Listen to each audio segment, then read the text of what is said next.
bringing you the news and information you need from the people making a difference. This is Comcast NewsMakers. Hello, and thanks for joining us on Comcast NewsMakers. I'm Antoinette Essa. The Trust in Lending Act has been introduced into the 2009 General Assembly, and with the foreclosure rate on the rise, this bill will be very important to a lot of people, and I know a lot of you have just stopped right there so you can hear what we have to tell you. We have Helen O'Beirne with the Housing Opportunities Made Equal to talk to us a little bit about this Trust in Lending Act. So tell about what it is, first of all. Yeah, sure thing. Thanks for having me, Antoinette. Thank you. I appreciate you having me.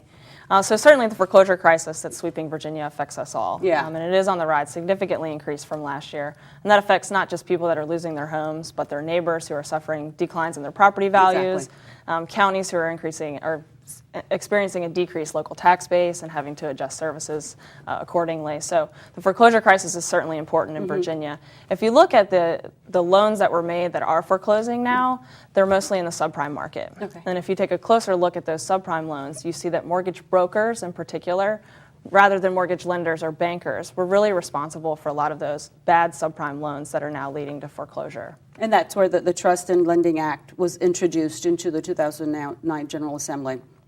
Absolutely. Yeah, the Trust in Lending Act is designed to be a solution to the problem of foreclosures. Let me give you an example of how mortgage brokers in particular can create bad loans. Let me also say that the vast majority of mortgage brokers are doing right by their borrowers. They're the good guys. It's a select few that this bill hopes to prevent from taking advantage of additional borrowers.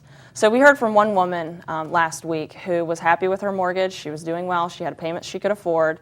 And she was solicited over the phone by a mortgage broker who promised her a better rate, a better loan, and a lower monthly payment. Even though she resisted at first because she was okay with her mortgage, eventually he convinced her. He actually came out to her home, drew up some loan documents, again, as he had promised, with this better loan, this lower monthly payment. She trusted him. He even said to her, "You can trust me." He showed back up a few weeks later to do the closing, which only took 15 minutes. Which is very quick considering all the documentation that you have to review. Should have been a red flag right there. Absolutely. Yeah. And she found out several weeks after she closed that he had put her into a much worse loan. Wow. She was going to be charged significantly more a month for her mortgage payment. And since then, she's had to drain her savings that she had in place for her children to go to college. She's devastated, and she may still face the loss of her home altogether. So how would this legislation correct this? Yeah, this would apply to mortgage brokers in particular, and it would require them, under the Virginia Code, to act in their borrower's best interest, to basically make reasonable efforts to get the borrower into a loan that they can sustain. And that's what you do? Correct. Yeah, absolutely. Okay. And so there's a call to action. Of course, folks want to know what to do, how they can help their parents, their grandparents, or even themselves. Yeah, absolutely. The Trust in Lending Act is in both the House and the Senate. It's Delegate Jennifer McClellan and Senator Don McEachin as the patrons, but I would urge anyone that is concerned about this problem to call into their own state delegate and their state senator and urge them to vote in favor of the Trust in Lending Act. It's timely legislation that Virginians need now. And if they say to you, well, I don't know who my legislator is, what do you tell them? That's very easy to find out. They can actually find out on our website, phonehome.org. We have a policy action center. It's very easy. They can type in their address and find out who those legislators are and their contact information. And what can you say to our viewers who are actually going through this right now or maybe have gone through it already? Yeah, if folks are facing default or foreclosure on their mortgage, Home also provides foreclosure intervention services, so they can call Home and get some help. And of course, that number again, one more time? It's 804-354-0641. And the website is very catchy, so give us the website. It's www.phonehome.org. And of course, the call to action, one more time.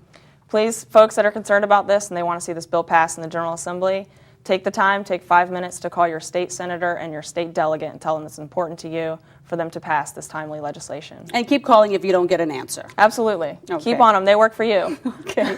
It is the Trust in Lending Act. It has been introduced into the 2009 General Assembly. All right. We have been talking with Helen O'Beirne. She is with the Housing Opportunities Made Equal. Thank you so much for bringing the information to us. Thank you for having me. It was a pleasure.